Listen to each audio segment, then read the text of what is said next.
कि आप पंजाब की वजीर इत्तलात का स्टेटमेंट देखें, आपके 14 तबक रोशन हो जाएंगे। आप हैरान हो जाएंगे कि इनकी सोच कैसी है, घटिया और गंदी और गलीज सोच है इनकी। आप अंदाजा करें अपनी तनख्वाहें ये कैसे बढ़ाते हैं, ये बेशर्मी और ढिठाई है इनकी, और आम आदमी का इनको परवाही नहीं है। और स्टेटमेंट आप चेक करें। अस्सलाम वालेकुम नाजरीन, आप देख रहे हैं हमारा ऑफिशियल यूट्यूब चैनल और मैं हूं आपकी मेजबान यशफा कुरैशी। जी नाजरीन, आज की अहम तरीन खबरें हैं वो जानते हैं इमरान रियाज खान से।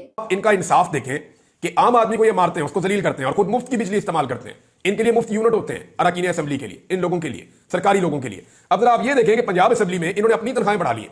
ये जरा खबर आप सुनेंगे तो आपको तकलीफ होगी, आपको गुस्सा आएगा कि आम आदमी की हालत इन्होंने क्या कर दी। उसकी आमदन बढ़ी नहीं और महंगाई उठाकर आसमानों पर ले गए हैं। और इनको खुद एहसास है कि जनाब हमारा गुजारा नहीं होता इतनी महंगाई में, तो हमें अपनी तनख्वाहें बढ़ानी है। तनख्वाहें इन्होंने कितनी बढ़ाई हैं जरा ये आप देख लेंगे। 5 गुना से लेकर 10 गुना तक इन्होंने पंजाब असेंबली में तनख्वाहों में इजाफा कर दिया है। अब रुकन असेंबली की जो तनख्वाह जो 76,000 रुपए थी वो बढ़ाकर 4.5 लाख रुपए कर दी है। 76,000 से 4.5 लाख रुपए, 5-6 गुना कीमत बढ़ा दी, तनख्वाह बढ़ा दी उन्होंने एक एमपीए की। और वजीरों की तनख्वाह कितनी बढ़ाई है? वजीर की जो तनख्वाह होती थी इससे पहले वो 1 लाख रुपए थी और अब मंजूरी के बाद 9,60,000 रुपए कर दी गई है, इकट्ठी 10 गुना बढ़ा दी है। इसी तरह स्पीकर और डिप्टी स्पीकर की तनख्वाह जो है वो भी 1 लाख, 1.25 लाख से बढ़ाकर 9.5 लाख तक पहुंचा दी गई है। आप अंदाजा करें अपनी तनख्वाहें ये कैसे बढ़ाते हैं, ये बेशर्मी और ढिठाई है इनकी, और आम आदमी का इनको परवाही नहीं है। और स्टेटमेंट आप चेक करें, आप हैरान हो जाएंगे कि इनकी सोच कैसी है, घटिया और गंदी और गलीज सोच है इनकी। कि आप पंजाब की वजीर इत्तलात का स्टेटमेंट देखें, आपके 14 तबक रोशन हो जाएंगे कि तनख्वाह के इजाफे को वो किस तरह कह रही है। 1,90,000 मुझे तनख्वाह मिलती है, इसमें अगर कोई नॉर्मल जिंदगी गुजार सकता है तो बताएं। इधर लोगों को 30,000 रुपया नहीं मिलता, 35,000 रुपया नहीं मिलता, वो बेचारे जिंदगी गुजार रहे हैं सिसक सिसक के। इस बीबी की 1,90,000 रुपए में इसका गुजारा नहीं हो रहा। हालांकि गाड़ियां इसको मुफ्त मिली है, प्रोटोकॉल इसको मुफ्त मिला है, टीएडीए इसको अलग मिलता है, बिजली इसको अलग मिलती है, घर इसको अलग मिला हुआ है, हर चीज इसको अवेलेबल है, सारे खर्चे इसके उठाए जाते हैं, पेट्रोल इसको मुफ्त मिलता है, फिर भी इसका 1,90,000 में इस बीबी का गुजारा नहीं होता। अब आप अंदाजा कर लें, ये वो मुल्क है जहां पे गरीब आदमी के लिए बिजली भी उसको पैसे देने पड़ेंगे, गैस का भी उसको बिल देना पड़ेगा, घर का भी उसको किराया देना पड़ेगा, बच्चों की भी उसको फीसें देनी पड़ेगी, दवाई भी उसको खरीद कर लानी पड़ेगी, हर चीज का प्रोटोकॉल उसको अवेलेबल नहीं होगा। वो जहां ट्रेवल करेगा उसको खर्च करके ट्रेवल करना पड़ेगा, पेट्रोल जब वो खरीदेगा तो अपने पैसों से खरीदेगा। हर चीज पे करने के बावजूद कोई टीएडीए उसके लिए नहीं है, वो बेचारा 30-40,000 में गुजारा करता है और इस बीबी का 1,90,000 में गुजारा नहीं हो रहा। और अब ये टिल्ला मुंह करके कह रही है कि जनाब हमें 9.5 लाख रुपए से ऊपर तनख्वाह चाहिए और मिल भी गई इनको। ये जनाब इनकी प्रायोरिटीज है और ये आपके सामने है। नाज़रीन, 2 केसेस हैं जो पाकिस्तान तहरीक इंसाफ को फौरी तौर पे करने चाहिए। एक तो अली मोहम्मद खान साहब ने बड़ी अच्छी ऑफर की इंफॉर्मेशन मिनिस्टर को कौमी असेंबली में खड़े होकर, और ये बड़ी अली मोहम्मद खान साहब जो है ना वो जो उन्होंने बात की ये लॉजिकल है। उन्होंने कहा जी ठीक है, आप कहते हैं हमारा कोई शहीद नहीं हुआ। उन्होंने कहा आए मैं इंफॉर्मेशन मिनिस्टर को अपने साथ लेकर जाता हूं और शोहदा के घर ले जाकर मिलवाता हूं जो लोग वहां पे शहीद हुए डी चौक में। अच्छा, एक बात इमरान खान साहब ने भी की है और एक बात एनी शाहिदीन भी वहां पे कर रहे हैं। खसूसन अहमद फरहाद साहब ने इस बात को बहुत उठाया। बात यह है कि जितने लोग डी चौक में उस दिन कत्ल हुए, या ये जो 12 लाशें अब तक सामने आई हैं, ये 12 की 12 लाशें वो हैं जो अंधेरा होने से पहले कत्ल हुए थे और असल फायरिंग हुई है अंधेरा होने के बाद। तो अंधेरा होने के बाद जो अंधाधुंध फायरिंग हुई है वो गोलियां किसको लगी, कितने लोगों को लगी, उनकी लाशें अगर हैं तो कहां हैं, जो लापता अफराद हैं वो जिंदा हैं या नहीं है, इस बारे में एक बहुत बड़े सवालात का जत्था मौजूद है जिनका जवाब अभी तक नहीं आ रहा। और रात वाले लोग कहां गए किसी को कुछ पता नहीं है। हाँ, जख्मी जरूर अस्पतालों में पहुंचे थे, लेकिन जितने लोगों की लाशें आई, इमरान खान ने भी ये क्लेम किया और कुछ और लोग भी कह रहे हैं, तो दिन के वक्त ज्यादा लोग जो है वो इनमें से शहीद हुए थे। अब इमरान खान साहब को 2 केसेस और पाकिस्तान तहरीक इंसाफ को फौरी तौर पर 2 केसेस अदालत में लेकर जाने चाहिए। नंबर 1 ये कि जनरल बाजवा के एहतसाब का मामला अदालत में ले जाना चाहिए, क्योंकि जनरल फैज पे केस हो रहा है तो जनरल बाजवा पे भी होना चाहिए। अब ये मुतालबात सारी जमातों के सामने आ रहे हैं, लेकिन सबने इस बात की गवाही दी है कि पाकिस्तान में जो रजीम चेंज ऑपरेशन हुआ था उसमें जनरल बाजवा का किरदार था और जनरल बाजवा ने सारी जमातों को बुलाकर, डराकर, धमकाकर रजीम चेंज ऑपरेशन के लिए माहौल पैदा करके दिया था। अब इसमें फजलुर रहमान साहब की गवाही आ गई है, इसमें गवाही आ गई है एएनपी की, फैसल वाडा की, मियां जवेद लतीफ की, शाहिद खान अब्बासी की, अमीर हैदर खान होती की, और बहुत सारे लोगों की गवाहियां इसके अंदर शामिल हो चुकी हैं। अब जब इतने सारे गवाह हैं, इसमें जो है वो भी मिंगल साहब ने भी, अख्तर मिंगल साहब भी है और बहुत सारे, ये इतने सारे गवाह हो गए हैं, तो सुप्रीम कोर्ट ऑफ पाकिस्तान में केस करना चाहिए, इन सबको फरीक बुला के बुलाना चाहिए कि जनरल बाजवा हुकूमत क्यों गिराना चाहता था और वो सियासत में रोल प्ले क्यों कर रहा था। तो ये बहुत जरूरी है, पाकिस्तान तहरीक इंसाफ को, इमरान खान को ये करना चाहिए। नंबर 2, पाकिस्तान तहरीक इंसाफ के रावलपिंडी के जो 13 लोग हैं जिन्हें जाली फॉर्म 47 की मदद से हराया गया, उन 13 के 13 लोगों को सुप्रीम कोर्ट ऑफ पाकिस्तान में जाकर जो कमिश्नर रावलपिंडी है उसको वहां पर तलब करवाना चाहिए कि कमिश्नर रावलपिंडी को, क्योंकि अब कादी फायदा तो है नहीं, वहां पर एक नए चीफ जस्टिस है, तो वो तलब करवाएं कमिश्नर रावलपिंडी को। जनाब उसको बुलाएं, वो किधर गया, उसने एक स्टेटमेंट दिया था कि हम सबको उसने जाली तरीके से हराया, उसको बुलाएं और बुलाकर उसको पूछे। ये 2 चीजें पाकिस्तान तहरीक इंसाफ को फौरी तौर पे करनी चाहिए और ये करने से वो इंसाफ की तरफ एक कदम और आगे बढ़ सकते हैं। और खबरें शेयर करते हैं अगले वीडियो में। अब तक के लिए इतना ही, अपना ख्याल रखिएगा, अपने चैनल का भी। अल्लाह हाफिज।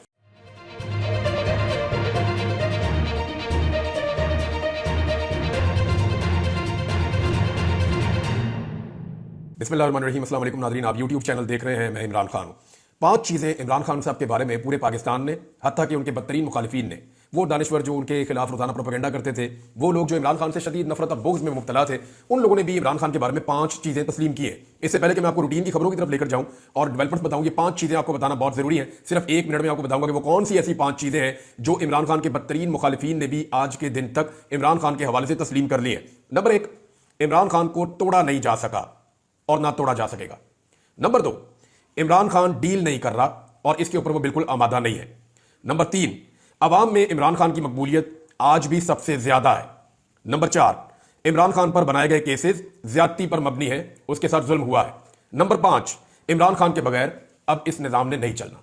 ये 5 चीजें इमरान खान के बदतरीन मुखालिफिन भी तस्लीम कर चुके हैं और इससे बड़ी फतह किसी भी सियासी लीडर के लिए नहीं हो सकती कि निजाम उसके बगैर चल नहीं सकता। तमाम इल्जामात उसके ऊपर उसके मुखालिफिन भी कह रहे हैं कि गलत है और झूठे हैं, अवाम में उसकी मकबूलियत सबसे ज्यादा है, वो बंदा किसी सूरत भी डील करने के लिए तैयार नहीं है। हाँ, मुज़ाकरात करता है।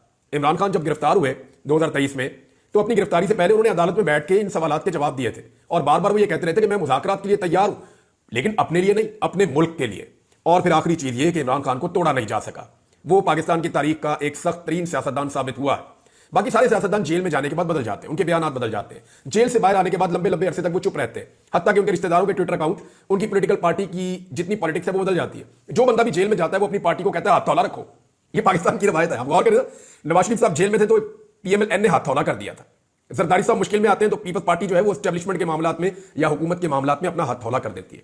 इधर पाकिस्तान तहरीक इंसाफ में उल्टी गंगा बह रही है। जेल में बैठा हुआ आदमी कहता है तुन के रखो, जेल में बैठा हुआ आदमी कहता है चढ़ जाओ, जेल में बैठा हुआ आदमी कहता है कि अग्रेसिव हो जाओ, मेरी परवाह ना करो तुम, खैर मैं जेल में कोई मसला नहीं। 500 दिन रखा हुआ, 500 साल भी रखे, परवाह नहीं है। तो ये उल्टी गंगा बह रही है।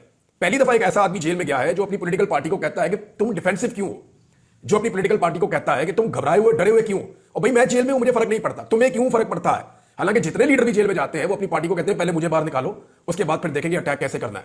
अभी फिलहाल सारे नरम हो जाओ। मरियम का ट्विटर बंद हो गया, फलाने का बंद हो गया, सारों ने बोलना बंद कर दिया, जबान से बोलने से इनकार कर देते हैं। किसी किस्म का कोई स्टेटमेंट अखबारात में ढूंढ के भी इनकी एक कॉलम की खबर नहीं मिलती। उधर इमरान खान साहब जो है वो रोजाना अपनी पार्टी को एक ही बात कहते हैं कि मेरी परवाह मत करो, चढ़ जाओ, तो तोड़ा भी नहीं जा सका। अब आ जाए नाज़रीन खबरों की तरफ। तो जियो ने जो एक काम डाला था वो दोबारा डल गया। हुआ यह है कि जियो वाले दोबारा बैठे, उन्होंने कैलकुलेशन की कि इसमें नुकसान ज्यादा है या बेइज्जती ज्यादा है।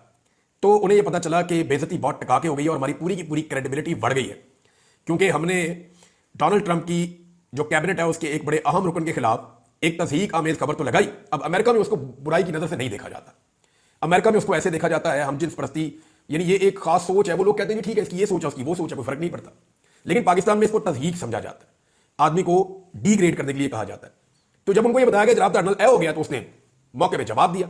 अब उसके जवाब के बाद जियो जो है वो घबरा गया था। फिर जियो के मालिकों ने जियो की अच्छी बड़ी क्लास ली और उस क्लास के बाद डेफिनेटली यही हुआ होगा। और उसके बाद जो हुआ वो ये हुआ कि फौरी तौर पे जियो ने खबर डिलीट कर दी, जियो ने खबर तब्दील कर दी, सारा कुछ कर दिया। लेकिन फिर दोबारा से एक मीटिंग के नतीजे में फैसला हुआ कि नहीं, इज्जत जो है वो बिल्कुल ही तबाह हो गई है, चौक में नंगे हो गए, लिहाजा थोड़ी सी इज्जत बहाल की जाए। तो उन्होंने फिर दोबारा वो खबर लगाई, लेकिन अब गौर करके लगाई है और थोड़ी सी नरम करके लगाई है।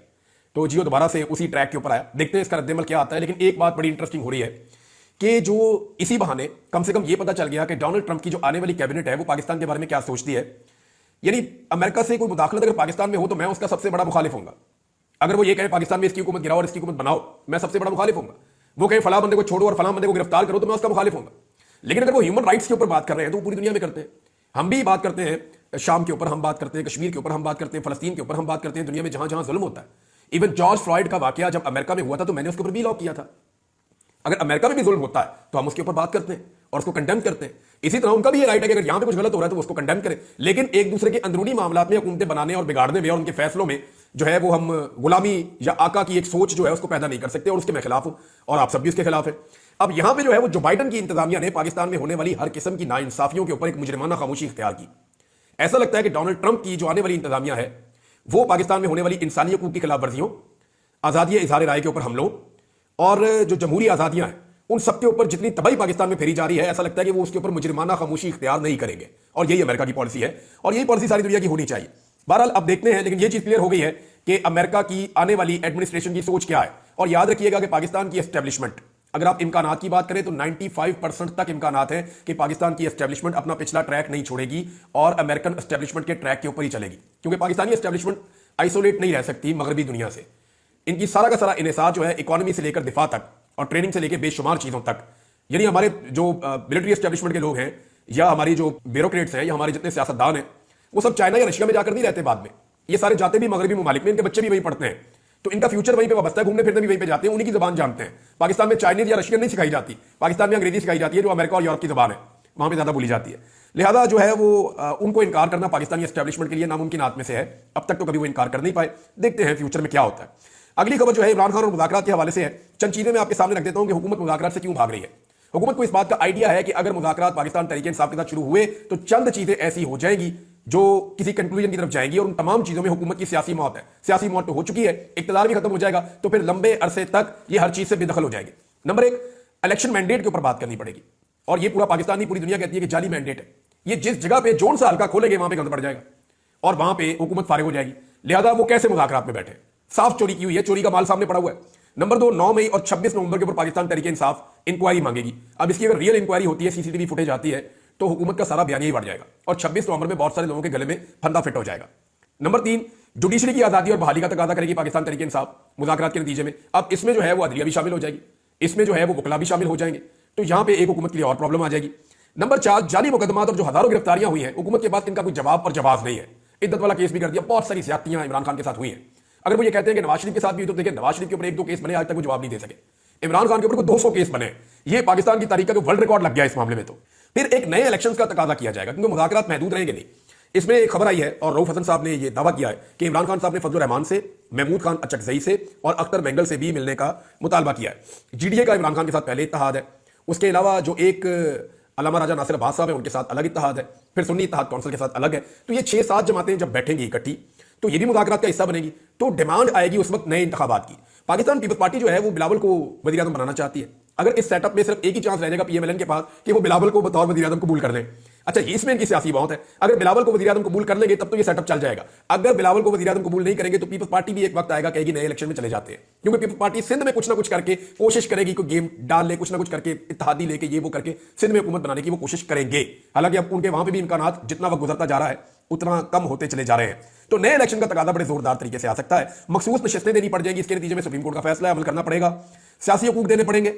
यानी इमरान खान साहब को आप कम से कम ये तो आप अलाउ करेंगे ना, जाएं जलसा कर ले मीनार पाकिस्तान पे, ये तो आप अलाउ करेंगे ना कि जाएं जाके आपकी पार्टी जो पॉलिटिकल एक्टिविटी करना चाहती है यू आर अलाउड। जैसे पीएमएलएन एक पॉलिटिकल पार्टी है, जैसे पीपल्स पार्टी एक पॉलिटिकल पार्टी है, जैसे बाकी पॉलिटिकल पार्टी है, ऐसे ही पीटीआई भी एक पॉलिटिकल पार्टी है। अगर बाकी अपनी अपनी पॉलिटिकल एक्टिविटीज परफॉर्म कर सकते हैं तो व्हाई नॉट पीटीआई। तो पीटीआई के जब जलसे और जुलूस होंगे तो हुकूमत का तो कबाड़ा हो जाएगा, तो इस वजह से भी वो डरते हैं। फिर एक और चीज है कि इमरान खान को बाहर निकालना पड़ेगा क्योंकि उनको अंदर रखने का जवाब कोई नहीं है।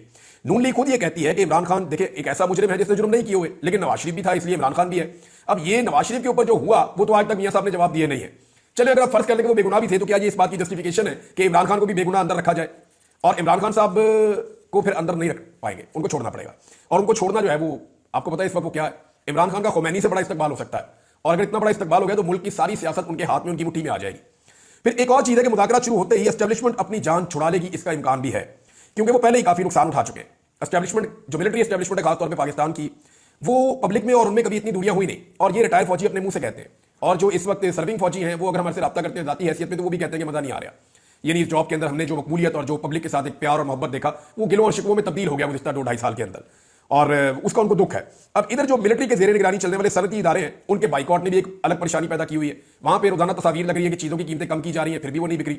अब मामला ये है कि ये बहुत सारी आइटम ऐसी होती है इनकी शेल्फ लाइफ होती है, यदि वो शेल्फ में पड़ी है तो उनकी एक लाइफ है कि इतने दिनों के बाद उन्होंने एक्सपायर हो जाना, ज़ाया हो जाना, तो तब तक वो चीज़ें बिक जाती थी। प्रोडक्शन इसी पॉइंट ऑफ व्यू से होती है, लेकिन ये बीच में बाइकआउट आ गई तो बेशुमार प्रोडक्शन जो है वो उनकी शेल्फ लाइफ जो है वो खत्म हो रही है, तो इसलिए उनको फटाफट निकालना पड़ रहा है, एक के साथ एक फ्री कर दें या कोई चीज़ सस्ती कर दें। तो वो मार्केटिंग प्रैक्टिसेस है वो अपना कर रहे हैं, लेकिन इसके बावजूद चीज़ें नहीं बिक रही। अच्छा, इसका जो सबसे बड़ा डैमेज है ये कोई इतना बड़ा माली नुकसान नहीं होगा, लेकिन असल जो नुकसान है वो ये है कि जो एक ब्रांड की वैल्यू है ना वो खत्म हो जाए तो फिर कुछ पल्ले नहीं रहता। मिसाल के तौर पे बहुत सारे मार्केट में और ब्रांड हैं, एक ब्रांड को अपने आप को पब्लिक की नजरों में एक्सेप्ट करवाने में, उनको आदत डालने में बहुत टाइम लगता है, लेकिन अगर लोग उसको छोड़ के दूसरे की आदत डाल लें तो उस ब्रांड का नाकाबिले तलाफी नुकसान हो जाता है। तो ये जो ब्रांड वैल्यू है ना ये बड़ी खौफनाक चीज है और ये इसको प्रॉब्लम हो रहा है। और एक चीज और है कि अगर सियासतदान मिल जाएंगे तो फिलहाल एस्टेब्लिशमेंट जान छुड़वा लेगी, लेकिन क्या ये एक हकीकत बन जाएगी कि एस्टेब्लिशमेंट सियासत से दूर हो जाएगी, इसके बारे में अभी हम कुछ भी नहीं कह सकते। नाज़रीन, एक खबर और है और ये फैक्ट है और ये मैं पहले भी आपको बता चुका हूं, लेकिन आप बहुत महंगी बिजली खरीदने पर मजबूर हैं। पाकिस्तान में बिजली जिस कीमत पर आप खरीद रहे हैं ये पाकिस्तान में इस कीमत पर बन नहीं रही। आप उस बिजली की कीमत दे रहे हैं जिसे आप इस्तेमाल नहीं कर रहे और जो बिजली पैदा भी नहीं हो रही। मैं आपको फिर बता देता हूं, गुज़िश्ता साल का डाटा है, गोर एजाज सब सामने लेकर आए हैं। उन्होंने कहा कि हजारों मेगावाट बिजली के पैसे आवाम से लिए जाने का इंकशाफ हो रहा है। हम 43,000 मेगावाट बिजली बना रहे हैं। अगर नहीं भी बना रहे ना, फर्ज करें हम 15,000 मेगावाट बना रहे हैं, लेकिन पैसे हम 43,000 के ही दे रहे हैं, क्योंकि हमने मुआहदे ऐसे किए हुए हैं जिनमें हमें कैपेसिटी पेमेंट पे करनी पड़ेगी। और ये किया किसने था? कमीशनों के चक्कर में शरीफ खानदान ने ये धड़ाधड़ मंसूबे लगाए थे। मैंने आपको बड़ी आसान मसालों के साथ इसको समझाया था। तो हम 43,000 मेगावाट के पैसे दे रहे हैं और पिछले साल जो हमारा इस्तेमाल था वो 12,000 मेगावाट था। 12,000 मेगावाट था। यानी हम लगभग जितनी बिजली इस्तेमाल कर रहे हैं उससे दुगना और 3 गुना इतने पैसे हम उसके पे कर रहे हैं। यानी हम 30,000 मेगावाट उस बिजली के पैसे पे कर रहे हैं जो हमने कभी इस्तेमाल ही नहीं की। जी नाजरीन, उम्मीद है कि आपको ये वीडियो पसंद आई होगी। अपनी कीमती राय से हमें आगाह करें। मजीद इसी तरह की वीडियोस देखने के लिए हमारे चैनल को सब्सक्राइब करें और वीडियो को ज्यादा से ज्यादा शेयर करें।